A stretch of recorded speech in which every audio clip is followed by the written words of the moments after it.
So here we are, guys, back, kind of where it all began, really. In Manchester. Yeah. How does it feel to be back here? I think it always feels special for us to come back to Manchester, whether it's on tour or as we are today for the start of the musical.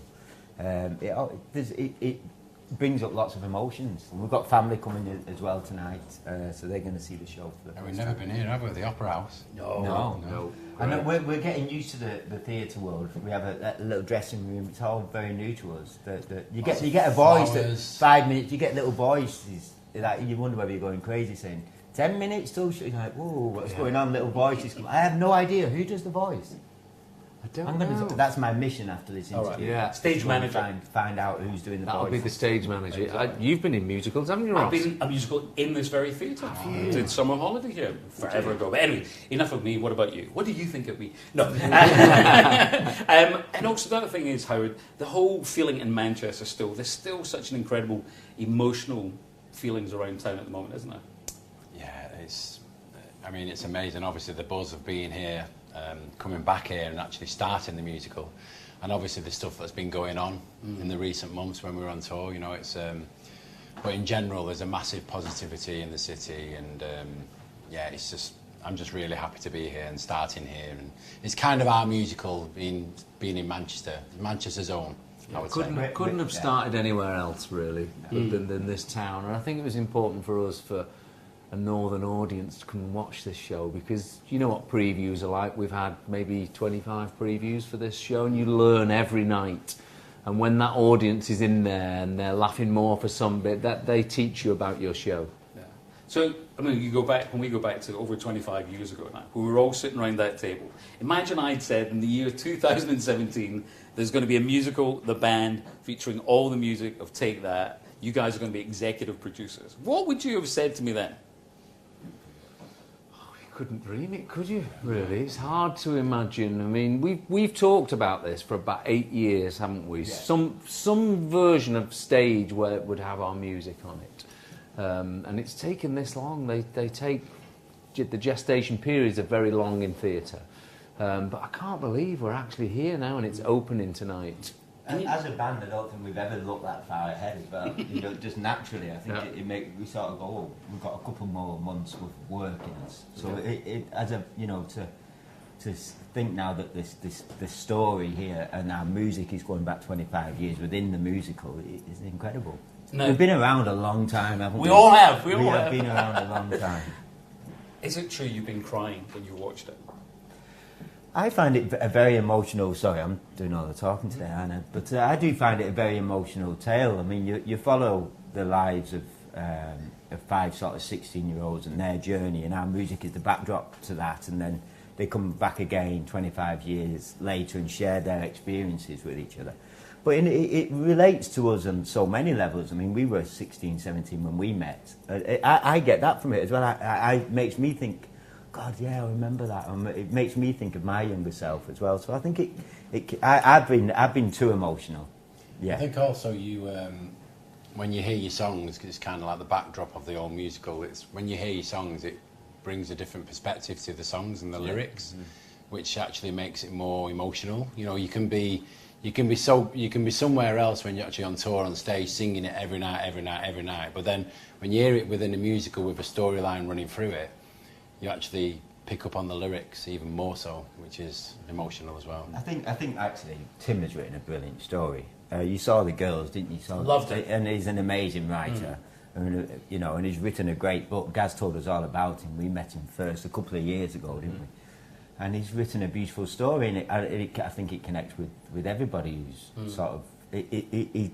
for some reason, I don't know what it is, but it touches you in your heart and in your soul. There's things that Tim writes, it relates to the world that's around us, and I think that's what he's done so beautifully with this. We're very lucky to have him write the story. Our music is very lucky to be in Tim's The Band. Yeah. It does take you back to being 16 years old and what kind of music you was into then and what memories you had, and even thinking back then of what you would be or where you would be in 25 years' time. We've had everyone here, we've had local actors, all the big newspapers have been in, but to me it's all about the King review at the end of the show. Let's get serious, everybody. Company at ease. Mr. King is about to give us his thoughts. So I can't wait for you to see it. I can't wait, because you have been on this journey. We've probably known you that amount of time, maybe a little bit longer actually. Yeah. But it was wonderful when you can share it with friends and family. That it makes you. I think it makes you reminisce and look at your life. And our mums are in as well tonight. All the mums are here. All the mums. All the mums. Yeah. Now, tell me, what did you think of each other that first time? Going back, you were saying when you first met. The first time? Yeah, very first time. Oh, it was a funny situation because we were in a nightclub, and there was music playing, and we had this manager guy who was basically introducing us for the first time. I think I thought Kaz has got a good running man.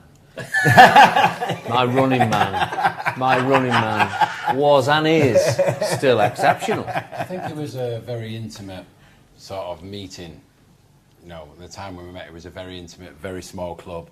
So you're kind of thrown in at the deep end. I think we were really nervous as well. We were all a little bit scared as well. I remember us all being really impressed with Jason's dancing. Yeah. He was a brilliant mover, just moved his body brilliantly.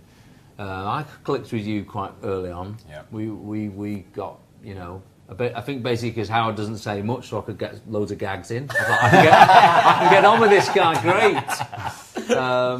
Rob, you and Rob sort of clicked, didn't you? We met outside before we went in. Yeah. We both got dropped off our parents. They brought us to the auditions. Great. Yeah. And they'll be reliving all that tonight as well. The mums will, because we're sitting them all together. And I don't think they've even seen each. There was a Royal Variety that they all went to together. Do you remember? And I think that was the last time they've all seen each other. Yeah. So they're all looking forward to it. And then that incredible thing now, you all being dads too. So it's that new generation. I know. My children are probably a little bit too. I don't know if too young is the right word. I mean, there's a bit of swearing in the musical. So maybe my oldest could see it, but I'm not sure quite about my youngest yet. No.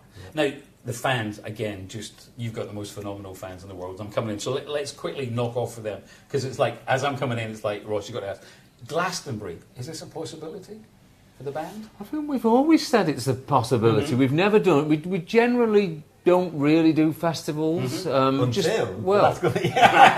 Listen, you never know. We have done some recently. We did Hyde Park. We've done a few, and we've loved them, actually. That's the key. Yeah. So I think if there was a discussion, we'd be at the table. There's no Glastonbury this year, though. No. Is there not? No. I reckon that sort of thing's booked up. Shall we might do it this year? Anyway, isn't it? We'll do Glastonbury this year when nobody's there. It only takes a minute.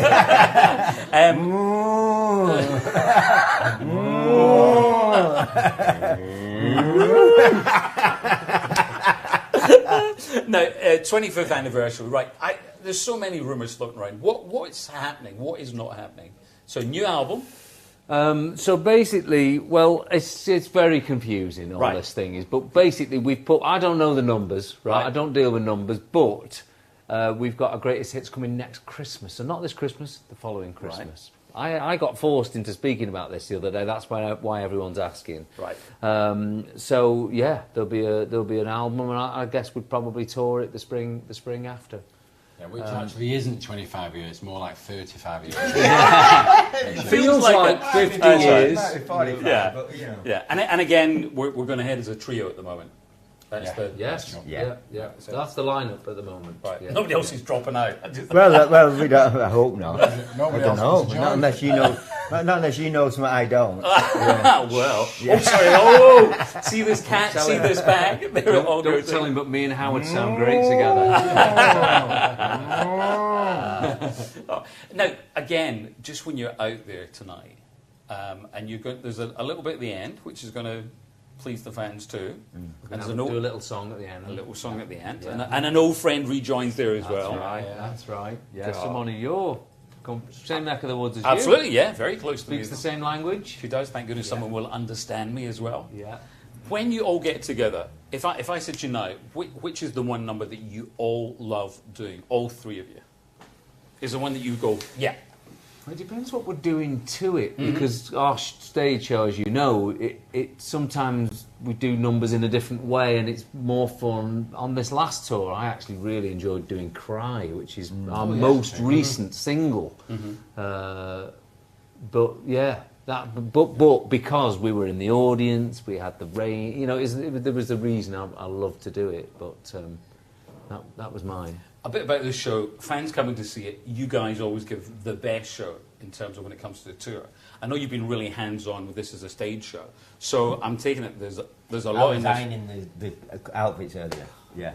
You are hands-on. He's a good one. Yeah, there's that element of the theatrical side of Take That. There's a couple of times in the night that the band become the live version of what we do, and so yeah, there's a bit of that glittered across the top. Yeah. Can't and wait for you to our see crew are involved as well. So Kim Gavin, who's done shows with us, and our lighting people. And so when the team was put together to work on this, we used a lot of contacts that we all pretty much every contact we had. We haven't got any more contacts. That was it. We opened the book. We had about 4 people. We went, oh yeah, we'll use them for. Yeah.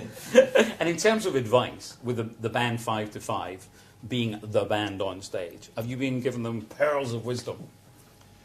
I don't think. I mean, from what we see on the outside, I don't think they need it, because every time we've been following since Let It Shine, they've just been so hardworking. They've been amazing. I mean, they look like they're really enjoying themselves. They've got a real bond together. You see them on stage when they're not performing; they're all hugging each other, and it really does remind of what we were like in the 90s. Really hardworking young whippersnappers. There was a good bit the other day. They were up on stage. We were watching one of the run-throughs, and Curtis started to sing. Mark turned around and he went, "Oh, sounds amazing." I said, "All right, not that good."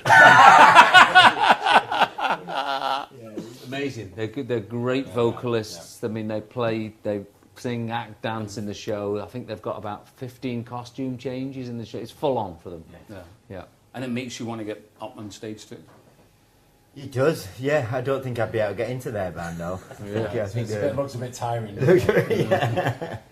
Is there ever a point when you might... Do you know, all the cast and crew are inspiring. To see the work that they've put in. Yeah. We first started workshopping this 18 months ago, 2 years ago. 2 years, yeah.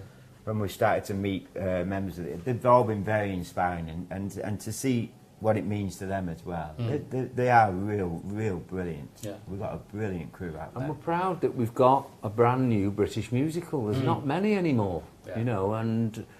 we've had producers in from Germany and the Netherlands. I mean, we want to take the world is our stage from this point. From Manchester, we want to take it all the way. Yeah. And Jay and Rob have been involved too, obviously exec producers. A lot of emails back and forth and all that sort of stuff. And sharing the video, when they film the things, everyone notes them and comments. If they can get them to work. Yeah. The download link sometimes doesn't work. But, it has, because it's important. It's using the name of Take That in this, and it's important to all of us that we've always got to look after that for everybody involved. So it has. We've been ticking all the boxes. Just those early moments, silliest moment for you going back in the day when you're thinking about the days and the vans and all this stuff. I think it was it was breaking down in our leather Do What You Like gear on I don't know what motorway it was. Somewhere south, wasn't it? It was the M4. On the M4, our Salford van hire van broke down, and we were literally running down the hard shoulder in this gear to the roundabout with the mic stands, with our mic stands in all our lycra leather gear, and tried to flag a taxi to take us to the gig. And we did on the roundabout. And we got someone actually picked us up in that gear. Picked us up in our leather It was gear. before Uber. It was long before Uber. Mind you, the taxi driver did say, "Where are you going, love?"